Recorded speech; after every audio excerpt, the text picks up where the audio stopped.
The friction I find in my case happens a lot internally more than it does on the website.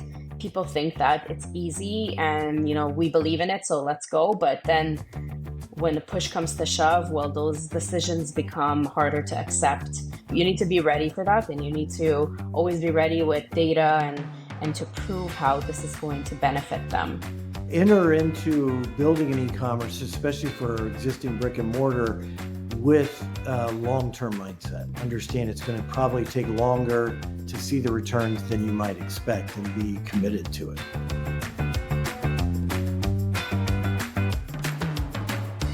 For many in e-commerce, the COVID-19 pandemic might seem like something in the distant past. But if you remember back to that period, you might recall the challenges it presented when shopping patterns were disrupted, e-commerce exploded, and supply chains seized up. Could you imagine launching an e-commerce operation on the heels of that? That's the topic for today's episode. This is the Frictionless Experience, the podcast where we lay waste to digital friction. I'm Chuck Moxley. And I'm Nick Paladino. Joining us in the Frictionless studios, our guest, Nora Arzoumanian, e-commerce and digital marketing director at Specialized Bicycle Components. Nora, thanks for being with us today. Thank you for having me. So, Nora, I know when we talked before, you were telling us about how when you joined the company, it was right after the e-commerce site had launched. It was kind of on the heels of the pandemic. Tell us about the timing of that whole thing, kind of how you got your start there, and some of those challenges that you faced when you first joined. Yeah, sure. So I joined in August of 2022. So the e-commerce site had been functional for a couple of months, but since there was no inventory available, they had delayed hiring somebody to lead really the e-commerce business. So around like a month or two before I started, some inventory started to flow in. So that's when I was hired. So the e-commerce site was functional. However, there was no digital marketing, no paid being done. The inventory was there. There was no merchandising. UX was pretty okay, but there was still a lot of like improvements. Social media was very limited, and the same was for email marketing. So when I started, it was more of a building everything from the ground up requirement. So setting out my priorities, what should I tackle first, setting out sales objectives, what do we want the revenue to be like, which was quite challenging because I had no historical data to base myself on. So, I looked at any data that I could find, using the tools available from Google. And then because we are an international company, I could help myself with data from our US or European counterparts.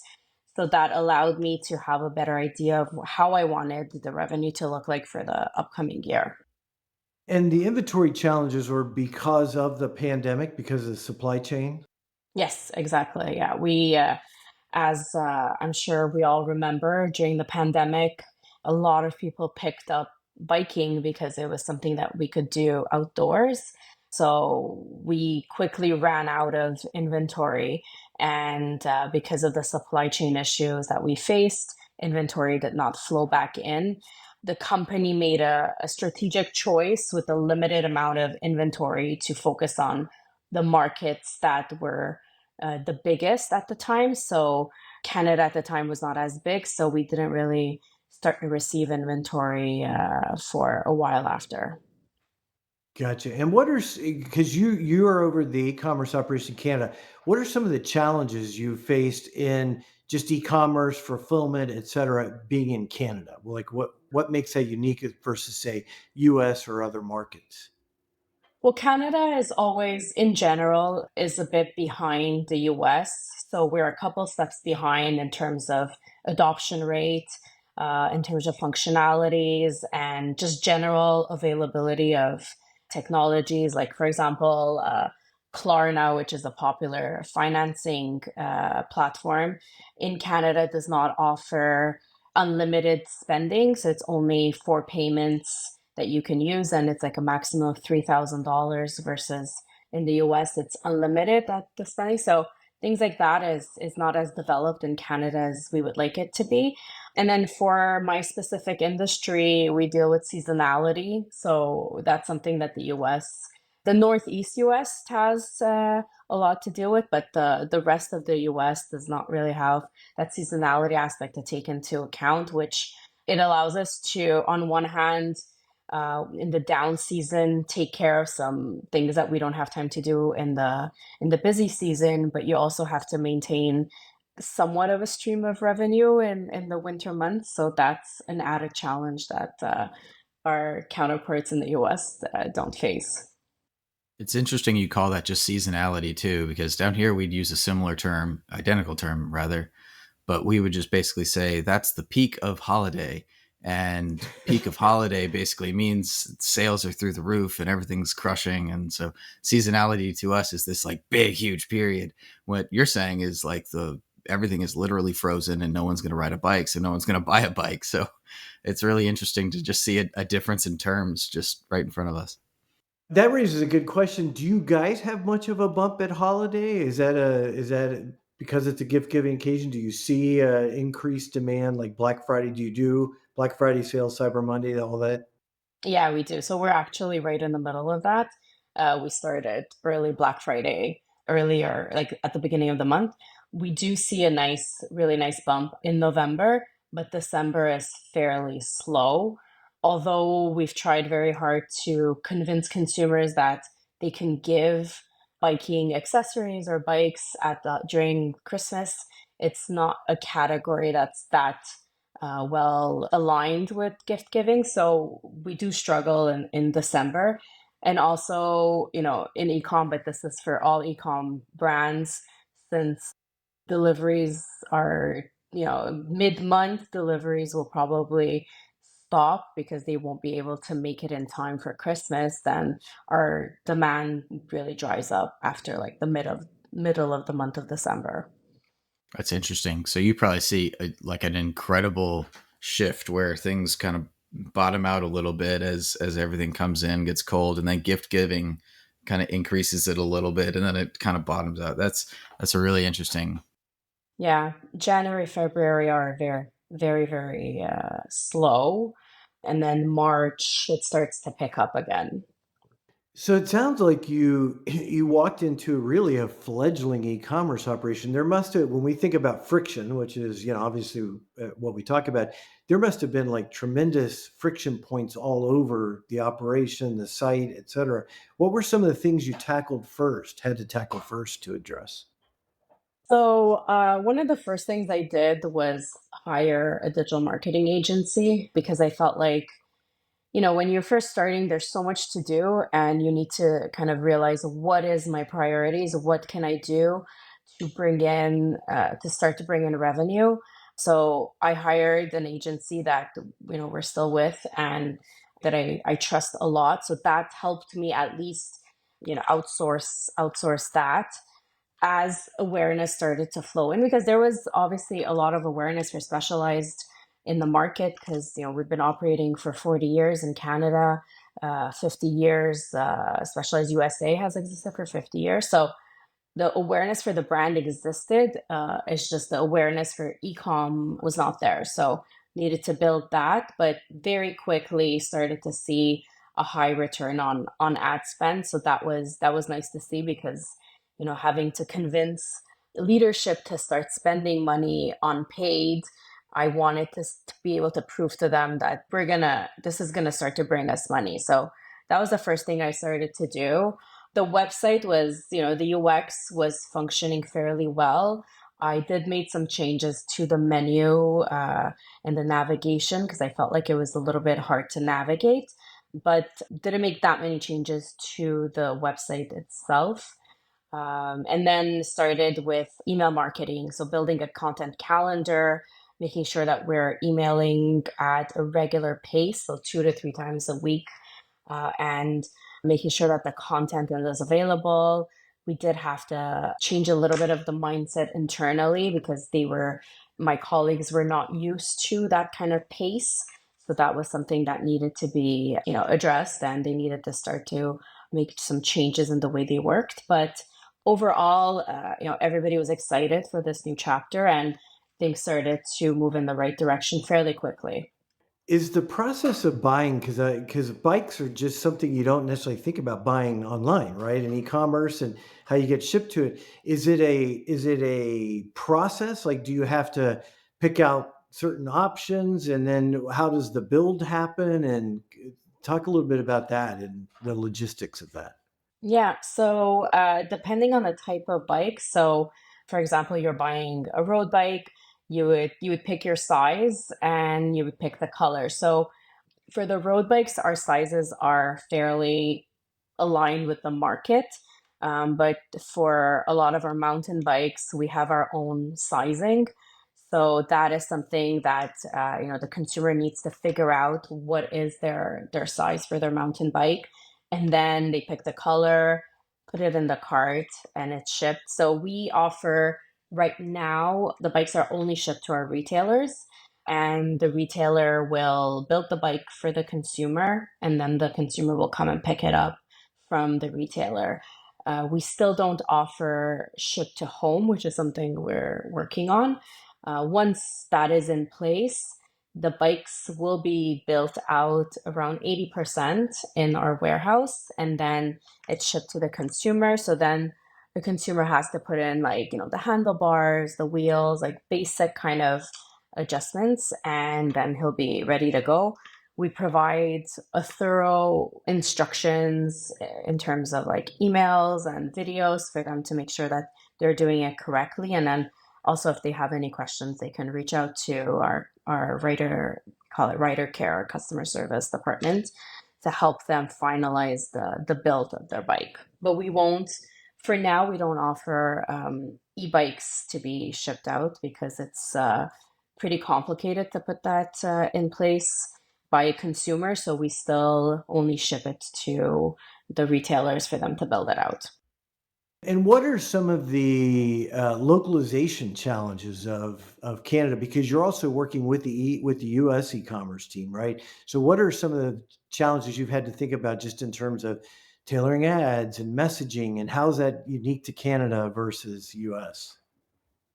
Yeah, so there's been a challenge because there is obviously a desire to maintain a brand image that's consistent throughout the different markets, but we also want to make sure that we're speaking to the Canadian consumer and they feel like we're speaking to them.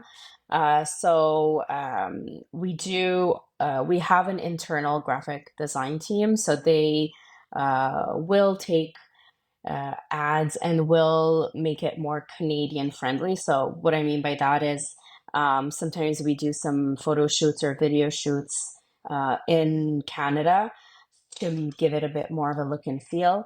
But when we do launches of products, the assets will come from the head office that's in California, just because, first of all, the imagery and the content they sent is beautiful and is so well done. And the brand does want to have a uniform message when they're launching a bike, for example, across all of the markets. But we will, when we can, do our own campaigns in Canada and shoot with our scenery. Got it. And when you think about, we talked a little bit about inventory before. What are the challenges if you have limited inventory? How does that affect Google Shopping? And how important is it to show that availability online to drive in-store visits? And I guess you're selling both for e-commerce delivery or to drive them into the retailers. Yeah, inventory has been a huge issue, and is still an issue for us because we just don't have enough inventory to support e-com demand as well as the retailers. So there's always choices that need to be made. Up until, I would say, pretty recently, there was a prioritization being done, and the retailers would get priority often, and e-com was getting not a lot of inventory.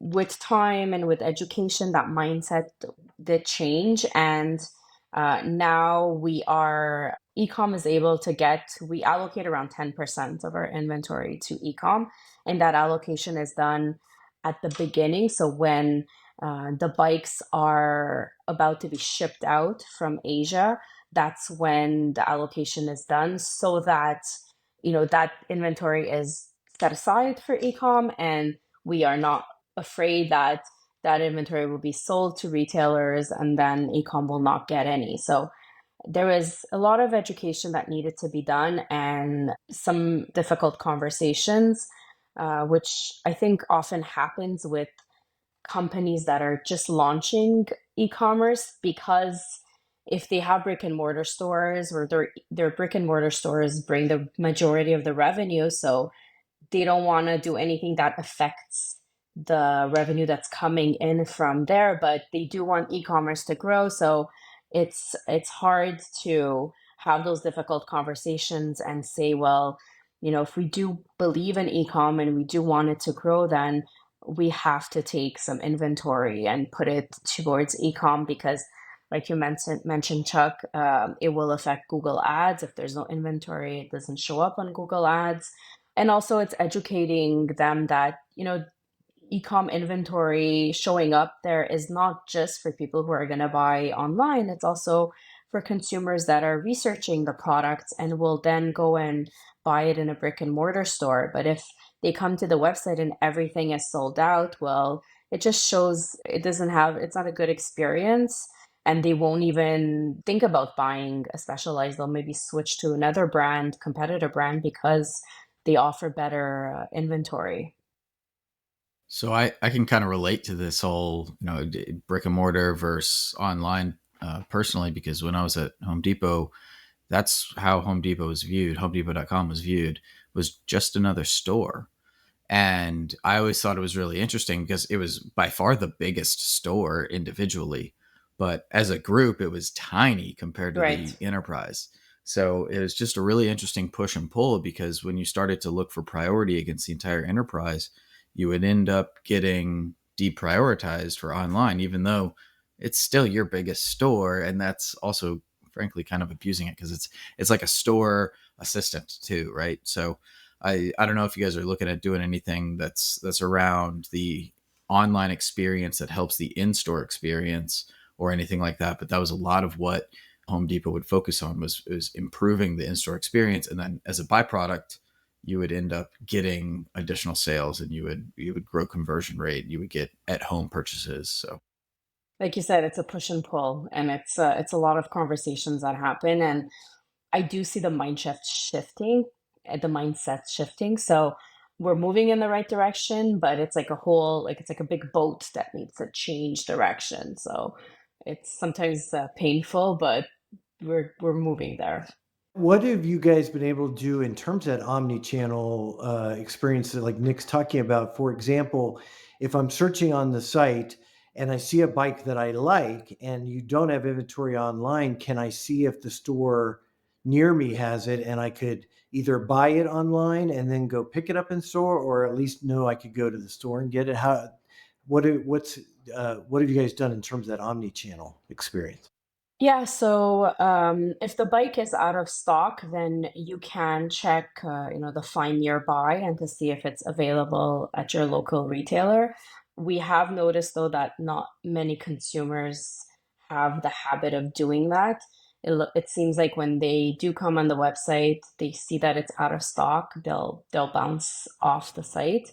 So we're working towards making that experience a little bit more seamless, and making that Find Nearby a little bit more prominent so that they do think about doing that. If they do buy online, because currently we only ship the bikes to the retailers, then we are offering kind of that omni-channel experience, because when they do get to the store, then the store has the option to upsell them on helmets or shoes or any other equipment that they could think of in the store. And the stores have a lot of events that they do. So, getting the consumer to learn about these like bike rides or whatnot. So sometimes, maybe the first touch point will be e-com, but then afterwards they'll continue to buy from the store because they'll build a relationship with that consumer in the store.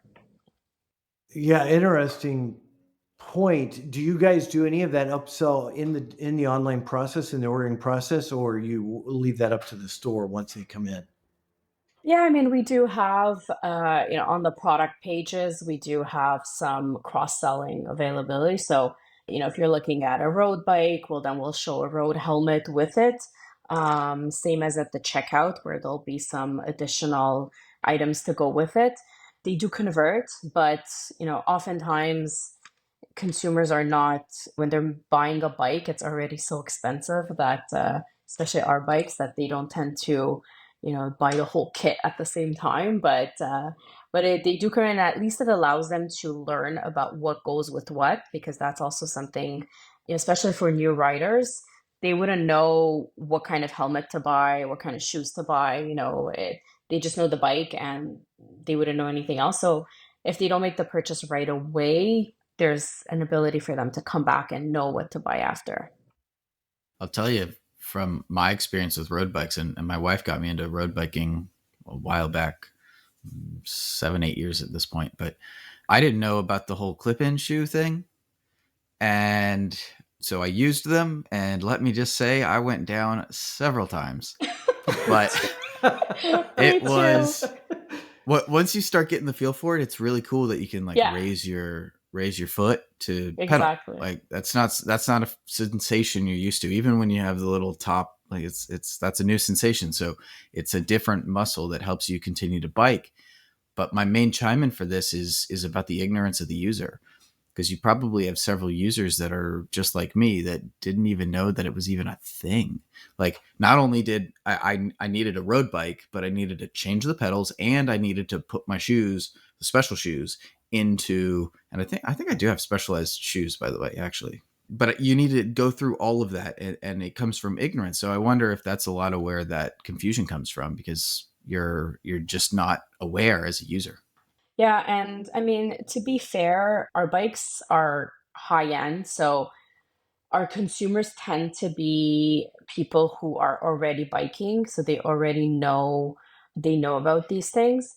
We do have some lower end bikes, like for commuting, or even, our lower end entry road bikes, but they're still a lot more expensive than what you would find on the market. So we're not really going after those kinds of consumers. Like, we're trying to go after the more high end consumers. So we tend to not see that happening as much, but it's mostly for the commuter bikes that sometimes people will not know what to buy with it. And for commuting, they actually don't clip in, because you're not looking for that sensation, you're not looking for speed. You're just looking to go from your work to your home, and likely there'll be a lot of traffic lights where you'll have to unclip and reclip, and that's not something that's fun to do. So a while back, Specialized tried to be everything for everyone, and that actually was very bad for business, and it almost drove Specialized out of business. And as a result, they decided to refocus their energies on what they know best, which is high-end performance bikes, and moved away from the lower end models. That's interesting. That's a good lesson for everyone, because you see companies like Amazon very readily, or Walmart very readily, go into new markets and then just start dominating them just because they're sheer size. So you're like, yeah, I can do that. But within the bike industry, yet it's still, even in this example, it's still extremely difficult to do that, because the mindset to be able to sell to someone that exists in a market you're not used to is fundamentally different. So you got to shift literally everything to be able to succeed in a new market. It's a good lesson. And our bikes are very high quality, and they're made with high quality products and everything. And we thought that offering high quality but entry level products, that there would be a demand for that. But you realize at some point that when somebody is just does not know biking that well, and is just trying to enter the market, they don't want to spend that amount, and they don't see the value in spending that kind of money on a bike that they're maybe going to use 2 3 times in the summer and not more. So, and Specialized, they don't want to reduce the quality of their product. So that's something that sometimes some brands will do in order to have like a bigger breadth is reducing the quality, but then you're hurting your brand image because the consumers who are paying 10, 12, 15,000 for a bike, they don't want to also have somebody maybe biking next to them that has like a cheaper version but the same brand that they have. So that's also something that I think needed to be addressed, and that's why they moved away from that lower end spectrum. I was one of those lower end customers when I bought my wife a bike like 11 or 12 years ago, and I got a Specialized. And I'm glad I bought the lower end because I think she's ridden it 5 times in the last Yeah, 12 years. yeah, yeah. So, in fact, I ride it more than she does. But it's so funny, Nick. I did not know we both were road bikers because I ride every weekend. So there you go. Yeah, we haven't done it in a long time, especially with Nico coming back, 2 years ago. But it's in there. I've done 60 miles is my max personal. Oh yeah, well that's even more than I do, but I, I'm good if I do like 30 miles in a weekend. But yeah, Yeah, I was struggle bussing, by the way. I was not doing it clean. Kim though, she is. She did a century. She can keep going and going and going, and she's like, why are you slowing down?" I'm like, because I can't. well, I will say the number one accessory I have found helpful is the little cage that holds your water bottle. That I Yeah. always add to every bike I buy. So one of the things you guys have done is, and this is a very hot topic today in e-commerce, is influencer marketing. Tell me a little bit about that, what it was like building that program, and what you've learned through that. That was something again that built from scratch. So we decided the first year that we built it to kind of go wide and get more what we call like micro influencers, if you wish. So people who don't really have a huge following, but have some sort of like influence within their community. It could be someone who's a manager at a bike shop, or a coach, or somebody who just rides a lot and is very passionate about it. So we went kind of wide, and we ended up with 50 of these. We call them ambassadors because they needed to sign with us for a year and they couldn't ride any other competitor bike brand. So yeah, for the first year, that's how we went. And it was quite challenging, if I'm being honest, because we had so many of them. And, some of them were very engaged and they did a very good job. And there was quite a lot of them who were not fulfilling their contractual obligations to post at a certain frequency. So, there was a lot of monitoring that needed to be done, a lot of managing the relationships. And we didn't feel like it brought in enough for the effort that it was taking. So the second year, when we did it again, we changed it up and we decided to go more towards quality and not quantity. So we chose 6 or 7 that are true influencers that know how to take quality pictures, quality videos, and that know how to engage with their following. So it's been going a lot better. And with them, we do campaigns and we send them some products that they have to do some content with. So that was the lesson that we learned, is it's a lot better to focus on quality versus quantity. And I find influencer marketing is a hot topic and it is something that's needed in our business, but sometimes we overestimate what it will bring in because so it's hard to measure what it's really bringing in. You can measure, but it's more subtle at times. So when you're putting in a lot of like time and effort towards it, are you really seeing the return on your investment? Influencer marketing is so interesting to me, and maybe I'm just applying my own audience, but also friends that I know that have influencer type following. They go through shifts of their own and they gain an audience with each shift. But then as they're shifting, that audience stays in part. And so they grow an audience that isn't as committed to whatever their current cause is.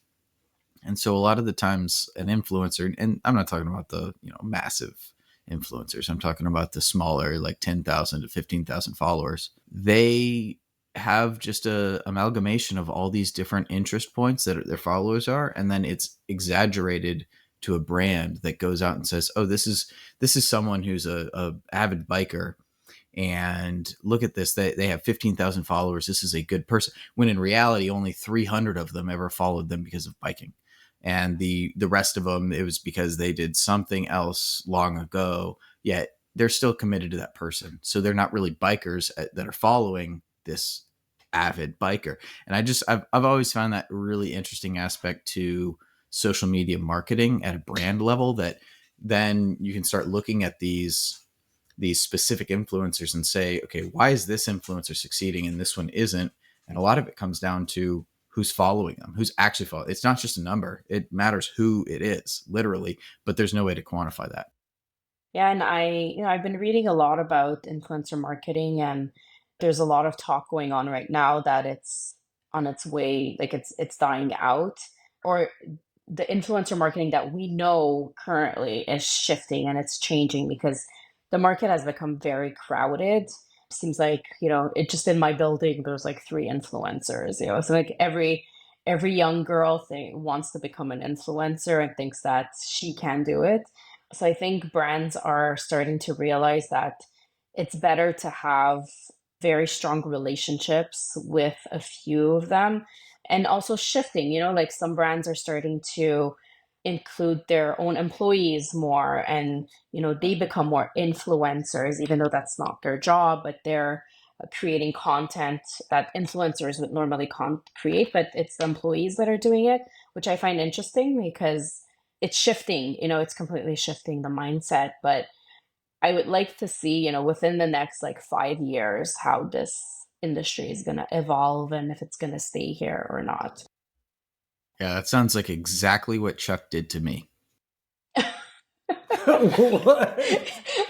I have no idea where you're going with that. She was saying that you just look for an employee and you're like, hey, let's turn this person into an influencer. Let's go.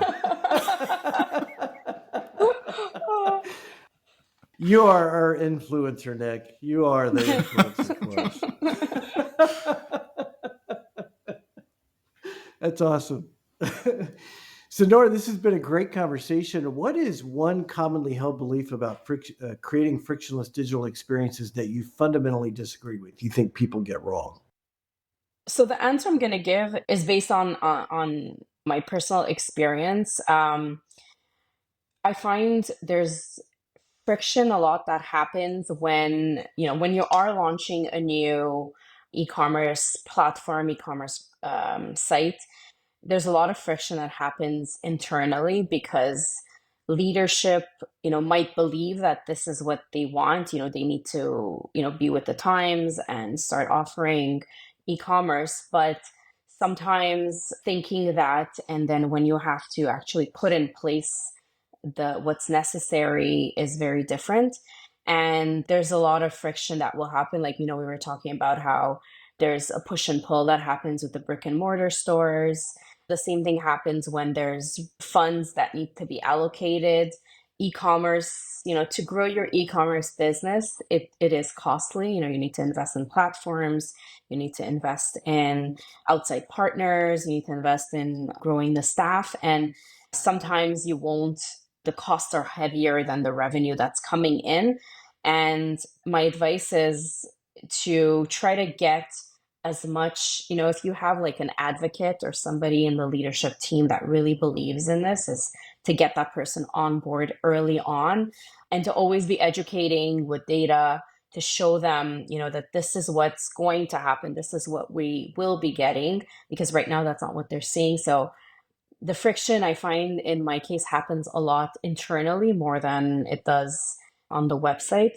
People think that it's easy and, we believe in it, so let's go. But then when the push comes to shove, well, those decisions become harder to accept. So that's something that needs, you need to be ready for that, and you need to always be ready with data and to prove how this is going to benefit them.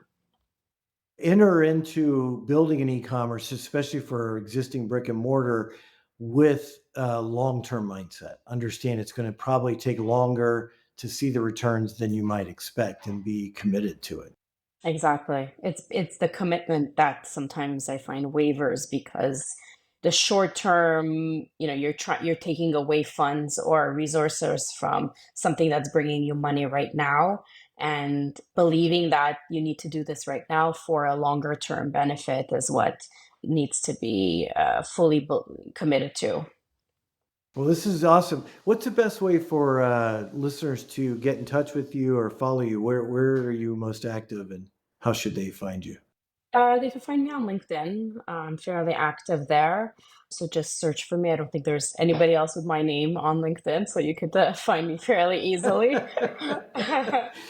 We'll Yeah. also put a link in the show notes to your LinkedIn profile so to make it easy.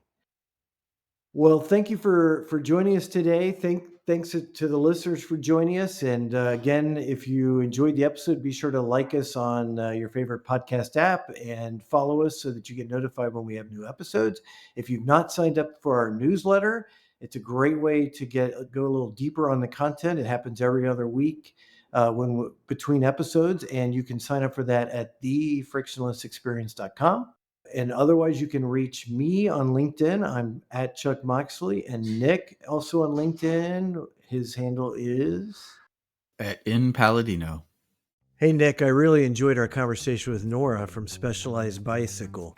Pretty interesting how she came in during August 22 when they were just starting to get their inventory back after COVID. Yeah, and what really resonated with me was when she was talking about that push and pull between e-commerce and brick and mortar. It reminded me of my Home Depot time, where online was viewed as just another store. But it was interesting because it was actually our biggest individual store, even though compared to the enterprise, it was very tiny. True. And speaking of stores, I thought it was fascinating how they handle their bike sales, where they ship to retailers for assembly rather than direct to consumers, which I could see removing a lot of pain. Although Nora did mention they're working on a ship-to-home option. Yeah, our biking discussion was fun too. When my wife got me into road biking, I had no idea about clip-on shoes. Went down a few times learning those things, though sounds like you're keeping up with regular rides in the Arizona heat. Well, and with plenty of water bottles, though this time of the year, fortunately, it's a lot easier. Though, as I mentioned, my wife's Specialized bike from 11, 12 years ago hasn't gotten much use. I think I ride it more than she does. And going back to Nora's main points, her take on influencer marketing was really interesting. How they started with 50 micro-influencers, like bike shop managers and coaches, those that you wouldn't actually consider influencers per se, but they do obviously influence those around them. But then they scaled back to just 6 or 7 quality influencers who really know how to create engaging content. Just a big difference in engagement there. I particularly appreciated her candid take on friction, how the biggest challenges often come internally when launching e-commerce sites, especially around resource allocation and getting that long-term commitment from leadership. Really valuable insights for our listeners.